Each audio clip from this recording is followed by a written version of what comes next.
পিতা, পুত্র ও পবিত্র আত্মার নামে আমেন। খ্রিস্টতে আমার প্রিয়জনেরা, সকলকে জয় যিশু এবং ডিভাইন লাভ নির্জন ধ্যান কেন্দ্রের তরফ থেকে আপনাদের সকলকে শুভেচ্ছা এবং প্রীতি জানাচ্ছি। আজকে সকালবেলায় আমাদের স্কুলে একজন টিচার যখন স্কুলে এসেছে, তার হাতে ছিল লজেন্সগুলো এবং সেই লজেন্স নিয়ে এসে তিনি সবাইকে লজেন্স দিয়েছে। তারপরে তিনি বলছিলেন, ঈশ্বর আমাকে বিশেষভাবে গতকাল আশীর্বাদ করেছেন, সে আশীর্বাদের কথা গতকাল আমি জানতে পেরেছি। খ্রিস্টে আমার প্রিয়জনেরা, আজকে যখন ঈশ্বরের বাণী আপনারা শুনতে যাচ্ছেন, তখন আপনাদের সকলের কাছে আমি অনুরোধ করছি, যত গর্ভবতীরা আছে তাদের সকলের জন্য আজকে প্রার্থনা করবেন। যাদের প্রভু বিশেষভাবে আশীর্বাদ করছেন গর্ভবতী হতে, সন্তান পাওয়ার জন্য যারা আশীর্বাদ পেয়েছেন, তাদের সকলের জন্য আজকে আমরা প্রার্থনা করি। আজকে তাদের সকলকে আমরা স্মরণ করি, প্রভু চরণে তাদের সকলকে সমর্পণ করি। আরো আজকে আমাদের প্রার্থনা করতে হবে, সে উদ্দেশ্য আমি আপনাদের কাছে রাখছি। যারা তাদের বিবাহ জীবনে এখনো সন্তান পায়নি, যত মায়েরা এখনো গর্ভধারণ করতে পারছে না, কোনো না কোনো সমস্যা আছে, নাহলে বাধা আছে, তাদের সকলকে আমরা সমর্পণ করি। তাদের জন্য আজকে বিশেষভাবে আমরা প্রার্থনা রাখবো, প্রভুর আশীর্বাদ এবং স্পর্শে তারা সকলে যেন সন্তান সুলভ হওয়ার জন্য। তিনটে উদ্দেশ্য আজকে আমরা, তৃতীয় উদ্দেশ্য আজকে আমরা রাখবো এইটা, যারা তাদের সন্তান নাহলে সন্ততিকে নষ্ট করে, যারা গর্ব চিত্র করে, তাদের সকলের জন্য প্রার্থনা আমাদের করতে হবে। যারা জীবনের মূল্য জানে না, নাহলে ভুলে গিয়েছে, নিজস্ব সন্তান সন্ততিদের অনেকেরা নষ্ট করে, সন্তান নিতে তাদের ইচ্ছা নেই, তার জন্য তারা নষ্ট করে। আজকে ঈশ্বরের বাণী শুরু হওয়ার আগে এই তিনটে উদ্দেশ্য আমি আপনাদের কাছে রাখছি। সেই উদ্দেশ্যগুলো যখন ঈশ্বরের বাণী আপনারা শুনবেন, শুনতে করবেন, এই উদ্দেশ্যগুলো যারা গর্ভবতী হয়েছে, যারা বিবাহ জীবনে গর্ভধারণ করতে পারে না এবং যারা নিজস্ব সন্তান সন্ততিদের নষ্ট করে, নাইলে যারা গর্ব চিত্র করে, তাদের সকলের জন্য আমরা প্রভুর কাছে মিনতি জানাই, প্রভু যেন এইসব মানুষকে সকলকে আশীর্বাদ করতে। করিন্থীয়দের কাছে সাধু পৌলের দ্বিতীয় ধর্মপত্র, অধ্যায় 7-8 পদ। দ্বিতীয় করিন্থীয় অধ্যায় 7-8 থেকে পদ। সাধু বলছেন, আমার পত্র দিয়ে যদি আমি তোমাদের দুঃখ দিয়েছিলাম, তবুও এই নিয়ে আফসোস করি না। আর যদি বা আফসোস করে থাকি, আসলে আমি দেখতে পাচ্ছি সেই পত্র অন্তত কিছু সময়ের জন্য তোমাদের মনে দুঃখ দিয়েছে। এখন আমি আনন্দ বোধ করছি। তোমরা মনে দুঃখ পেয়েছিলে সেজন্য নয় বটে, কিন্তু তোমাদের দুঃখ যে মন পরিবর্তনের ভাব জাগিয়েছে সেজন্য। আজকে আপনাদের কাছে আমি দুঃখের সম্বন্ধে কথা বলতে চাই। সাধু পৌল যখন তার পত্র চিঠি করিন্থীয়দের কাছে লিখেছেন, তখন এই বিষয় নিয়ে কথা বলেছেন। সাধু পৌলের কথা, সে করিন্থীয়দের বাসীদের আচার আচরণ ব্যবহার চলাফেরা নিয়ে সাধু পৌল তাদের ভুল ধরছেন এবং এমন ভাবে তিনি চিঠি লিখেছেন। তখনকার সময় চিঠি প্রচলিত ছিল, চিঠিতে প্রিয়জনেরা খবরগুলো জানানো হতো। এখন তো চিঠির যুগ চলে গেছে, এখন আমরা ইমেইলে মেলে অনলাইনে যুগে আছি। তার জন্য এখন কেউ আধুনিক যুগে ছেলে মেয়েদের মানে বাচ্চাদের কাছে চিঠি সম্বন্ধে বললে তারা সেই সব কিছু সম্বন্ধে জানবে না, তাদের বুঝাতে আমরা পারি না। কিন্তু আগেকার সময়ে পরিস্থিতি অন্যরকম ছিল, তার জন্য সাধুকর তাদের কাছে চিঠি পাঠিয়ে এবং সেই চিঠি যখন তারা পড়েছে তাদের মনে কষ্ট হলো। সেই কষ্টের কারণ কি ছিল? তাদের ভুল সংশোধন করার জন্য এমন ভাবে সাধুবল তাদের কাছে চিঠি লিখেছেন। সেই চিঠি নিয়ে সাধুবল এখন বলছেন, তোমাদের দুঃখ হয়েছে, কিন্তু তোমাদের সেই দুঃখের জন্য আমি এখন আনন্দ বোধ করছি।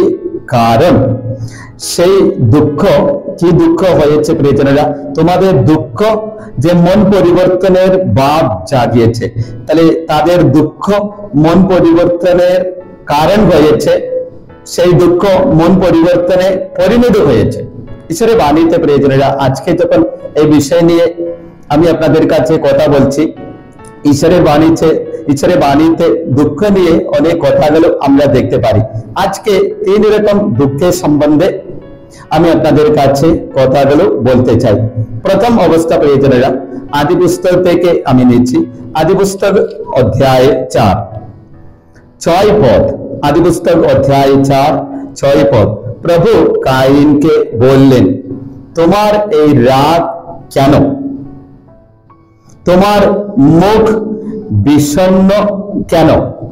সৎ ব্যবহার করলে তুমি কি মুখ উঁচু করে রাখবে না? কিন্তু সৎ ব্যবহার না করলে পাপই তোমার দ্বারে অত পেতে বসে আছে। তোমার জন্য সেই পাপ লোলুপ বটে, কিন্তু তা দমন করা তোমার উপরে নির্ভর করে। কিছু মানুষের দুঃখ সেই রকম প্রিয়জনেরা, সেই দুঃখের মধ্যে ভালো কিচ্ছু থাকবে না। যেমন কাইনের দুঃখ হয়েছিল তার ভাই আবেলের প্রতি, তার দুঃখ হয়েছিল।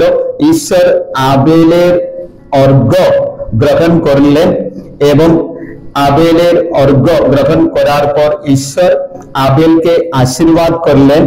সেই সব দেখে কাইনের মনে দুঃখ হলো এবং তার জন্য তার মুখটা বিষণ্ণ হয়ে পড়ল। ঈশ্বর তার সেই বিষণ্ণ অবস্থা সম্বন্ধে কথা বলছেন। পার্থিব জীবনে এখনো আমরা মানুষকে দেখি, সেই ধরনের মানুষ আমাদের সঙ্গে নাহলে আমাদের আশেপাশে আছে। তাদের ব্যবহারটা কি আছে প্রিয়জনেরা? কোনো মানুষের নাহলে কোনো পরিবারের কোনো ব্যক্তির ভালো কিছু কখনো দেখলে তাদের মনে দুঃখ হবে। এমন দুঃখ তারা প্রকাশ করবে যেমন কাইনের দুঃখ, তাদের মনে এমন দুঃখ থাকবে। তারপরে প্রিয়জনেরা যাদের আশীর্বাদ আছে তাদের নিয়ে আলোচনা করতে, সমালোচনা করতে, সেই সম্বন্ধে আমরা কথাগুলো এইরকম সংগ্রহ করতে পারি। সেটা প্রিয়জনেরা হিংসার একটা অংশ। আজকে যখন আপনারা ঈশ্বরের বাণী শুনেন, কাইনের মনোভাব আপনার জীবনে নাহলে আপনার পরিবারে আছে কিনা, তাহলে সেরকম অবস্থা থাকলে কি করতে হবে? জীবন থেকে সেই অবস্থা বাতিল করতে, সেই সব অবস্থাগুলো নিশ্চিত করে জীবন যাপন করতে আজকে প্রতীক্ষা করবেন। প্রভুর বাণী আপনাদের সকলকে আমন্ত্রণ করছেন। দ্বিতীয় দুঃখ আমরা দেখতে পারি মতি রচিত মঙ্গল সমাচার অধ্যায় 27 থেকে। সেই দুঃখের প্রিয়জনেরা ব্যক্তি ছিল যুদা ইস্কারিয়ত। যুদা যিশুকে শত্রুর হাতে তুলে দেওয়ার পর, সেই শত্রুর হাতে তুলে দেওয়ার পর কিছু দাম যুদা পেয়েছে, 30টা টাকা সে পেয়েছে। কিছুক্ষণ সেই টাকার খুশিতে যুদা আছে, কিন্তু অল্পক্ষণের মধ্যে সেই খুশিটা তার জীবন থেকে চলে যাচ্ছে। সেই সম্বন্ধে ঈশ্বরের বাণী এইভাবে কথা বলছে। মতি রচিত মঙ্গল সমাচার অধ্যায় 27 3 থেকে পর। যখন যুদা তার সেই বিশ্বাসঘাতক দেখলেন যে যিশুকে দণ্ডিত করা হয়েছে, তখন অনুশোচনা, ঈশ্বরের বাণী বলছেন, অনুশোচনা করে সেই 30টা রূপ ও টাকা প্রধান যাজকদের ও প্রবীণদের কাছে ফিরিয়ে দিয়ে বললেন। যুদার মনের একটু দুঃখ হলো। সেই দুঃখ কিসের জন্য? সেই দুঃখ প্রিয়জনেরা অন্য কোন অবস্থায় পরিণত করি নেই, সেই দুঃখ সেই অবস্থায় থেকে গেল এবং সেই দুঃখের কারণে যোদ্ধা কি করলো প্রিয়জনেরা, নিজের জীবনটা শেষ করলো। বর্তমান কালে আমরাও সেই ধরনের মানুষকে দেখতে পারি প্রিয়জনেরা, নিজের আচার আচরণের জন্য, ভুল ত্রুটির জন্য, অন্যায়ের জন্য, নাহলে খারাপের জন্য তারা প্রায় দুঃখ করে। নাহলে আমরা বলি প্রিয়জনেরা তাদের মনে অপরাধ বোধ থাকে, সেই অপরাধ বোধের জন্য প্রিয়জনেরা তাদের জীবনটা তারা ক্ষতি করে, তাদের জীবনটা তারা নষ্ট করতে চেষ্টা করে, তাদের মনে কোনো শান্তি থাকবে না। যেমন যোদ্ধার মনে কোনো শান্তি তারপরে আসেনি প্রিয়জনেরা, যোদ্ধা তার বদলে কি করলো, নিজের জীবনটা শেষ করলো।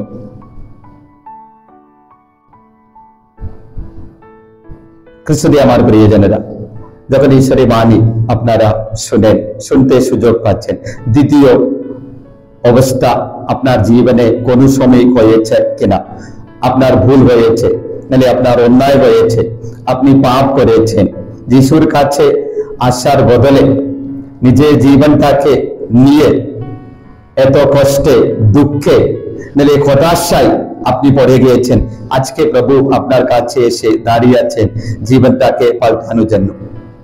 তৃতীয় অবস্থা প্রিয়জনেরা আমরা দেখতে পারি লুক রচিত মঙ্গল সমাচার অধ্যায় 22 থেকে। ওখানে একজনের দুঃখ, কেমন ভাবে সেই মানুষ তার দুঃখ প্রকাশ করলো, তার দুঃখের সম্বন্ধে প্রিয়জনেরা সুন্দরভাবে বর্ণনা আছে, নইলে লেখা আছে। লুক রচিত মঙ্গল সমাচার অধ্যায় 22 61 পদ। এবং প্রভু মুখ ফিরিয়ে পিতরের দিকে তাকালেন। ঘটনাটা আমরা জানি প্রিয়জনেরা, যিশুকে 3 বার অস্বীকার করার পর পিতর এমন জায়গায় প্রিয়জনেরা দাঁড়িয়ে আছে, হঠাৎ মরদ ডাকলো, সেই মরগের আওয়াজ পিতরের কানে এলো। তখন প্রিয়জনেরা প্রভু মুখ ফিরিয়ে পিতরের দিকে তাকালেন। এতে এই যে কথা প্রভু তাকে বলেছিলেন, আজ মরদ ডাকবার আগে তুমি 3 বার আমাকে অস্বীকার করবে, তা পিতরের মনে পড়লো এবং বাইরে গিয়ে মনের তিক্ততায় কেঁদে ফেললেন। আসল দুঃখ ওইটাই প্রিয়জনেরা, ওই ধরনের দুঃখ জীবনে আপনি পেলে আপনার জীবনে পরিবর্তন হবে, আপনার জীবনটা আলাদা হবে। যিশু আপনাকে স্পর্শ করেছেন। পিতর যখন যিশুর দিকে তাকালেন, যিশুর চেহারা দেখে তার মনে পড়লো তিনি কি করেছেন, কি ভুল তার জীবনে হয়েছে, তার ভুল ত্রুটির জন্য মন পরিবর্তন করতে পিতর পেল। সেটা পিতরের জীবনে পরিত্রাণের কারণ হয়েছে প্রিয়জনেরা। যিশুকে পিতর ত্যাগ করিলে আবার যিশুর সাথে তার সম্পর্ক প্রিয়জনেরা পুনরায় জোর করে জীবন যাপন করতে পিতর প্রিয়জনেরা নিজের জীবনটা প্রস্তুত করলো। তার জন্য ঈশ্বরের বাণী বলছেন, বাইরে গিয়ে মনে তিক্ততায় তিনি কেঁদে ফেললেন। যে বাণী আমরা প্রথমে শুনলাম, সেই বাণীতে আমরা পুনরায় চলে যাই প্রিয়জনেরা। সাধুবাবু বলছেন, আসলে আমি দেখতে পাচ্ছি সেই পত্র অন্তত কিছু সময়ের জন্য তোমাদের মনে দুঃখ দিয়েছে, এখন আমি আনন্দ ভোগ করি। সেই পত্র অন্তত কিছু সময়ের জন্য তোমাদের মনে দুঃখ দেখিয়েছে, এখন আমি আনন্দ বোধ করছি। তোমাদের মনে দুঃখ পেয়েছিল এজন্য নয় বটে, কিন্তু তোমাদের দুঃখ যেন মন পরিবর্তনের ভাব জাগিয়েছে। যত দুঃখ পাচ্ছে প্রিয়জনেরা, নাহলে যত ব্যথা বেদনা আছে, আন্তরিক অবস্থাগুলো এইটা প্রিয়জনেরা। কেউ কিছু বললে, নাহলে জীবনে কিছু ঘটলে, সেই সব কিছু সম্বন্ধে মানুষের জীবনের একটা অবস্থা হতে পারে, নইলে সত্যি করে হয়, সেটা সম্বন্ধে আমরা বলি দুঃখ। ছোটবেলায় প্রিয়জনেরা 2 লাইনের এই কবিতা বারবার শুনতা, নইলে কানে আসতো। সেই কবিতা এরকম প্রিয়জনেরা, আলো তো দুঃখময়, তবস্ত আমার ভালো লাগে। কিছু মানুষ সেই রকম প্রিয়জনেরা, আলোটাকে নাহলে যিশুকে তারা ভালোবাসে না, তাদের ভালো লাগে না, তার জন্য তারা কি করে, সে তমস নাহলে অন্ধকারে থাকতে, অন্ধকারে জীবন যাপন করতে তাদের ইচ্ছা হয়, তাদের ভালো লাগে। তার জন্য তো সাধু বল আমাদের মনে করে দিচ্ছেন, রোমীদের কাছে সাধু বলে ধর্মপত্র অধ্যায় 13। তাছাড়া 11 পদ প্রিয়জনেরা। তাছাড়া এখন কোন সময় সেই কথা তোমাদের তো জানাই আছে। এখন তো তোমাদের ঘুম থেকে মানে অন্ধকার থেকে জেগে উঠারই লগ্ন। কেননা সেই যেদিন আমরা প্রথমে বিশ্বাস করেছিলাম তখনকার চেয়ে আমাদের পরিত্রাণ এখন কাছে এসে গিয়েছে। রাত শেষ হয়ে যাচ্ছে, দিন কাছে এসে গিয়েছে। তার জন্য অন্ধকারের কাজকর্ম পরিত্যাগ করে এসো আলোরই উপযোগী রণসজ্জা পরিধান করি। প্রভু যিশুর বাণী শুনে আজকে আমাদের কথা আমরা বন্ধ করব। সেই কথা হচ্ছে প্রিয়জনেরা, যখন রচিত মঙ্গল সমাচার অধ্যায় 16-22 পদ, যখন রচিত মঙ্গল সমাচার অধ্যায় 16-22 পদ, তেমনি তোমরাও এখন মনে কষ্ট পাচ্ছ, কিন্তু আমি তোমাদের আবার দেখব এবং তোমাদের হৃদয় আনন্দিত হবে, আর তোমাদের সেই আনন্দ কেউ তোমাদের কাছ থেকে কেড়ে নিতে পারবে না। আমাদের যত দুঃখ আছে, মানে দুঃখে যত পরিস্থিতি অবস্থা আছে, প্রভু কি বলেছেন প্রিয়জনেরা, সেই সব অবস্থাগুলো আনন্দে পরিণত হবে। আজকে আমরা সমর্পণ করি। আপনি এই মুহূর্তে কোনো না কোনো দুঃখে, নাহলে কষ্টে, ব্যথা বেদনাতে ভুগছেন, নাহলে সেই অবস্থাতে আছে, প্রভুর কাছে আপনি চলে আসুন। প্রভু চরণে সবকিছু সমর্পণ করি। সেই দুঃখগুলো আপনার মন পরিবর্তনের কারণ আছে, মন পরিবর্তনের জন্য সাহায্য করবেন, তাহলে অবশ্যই প্রিয়জনেরা আজকে বর্তমানে সেই দুঃখ মন পরিবর্তনের কারণ হতে প্রার্থনা করবেন। প্রভু যিশুর অজস্র আশীর্বাদ আপনার উপর, আপনার পরিবারের উপর নেমে আসার জন্য প্রার্থনা করে ডিভাইন লাভ নির্জন ধ্যান কেন্দ্র থেকে আপনাদের ভাই বোনেরা পিতা, পুত্র ও পবিত্র আত্মার নামে আমেন।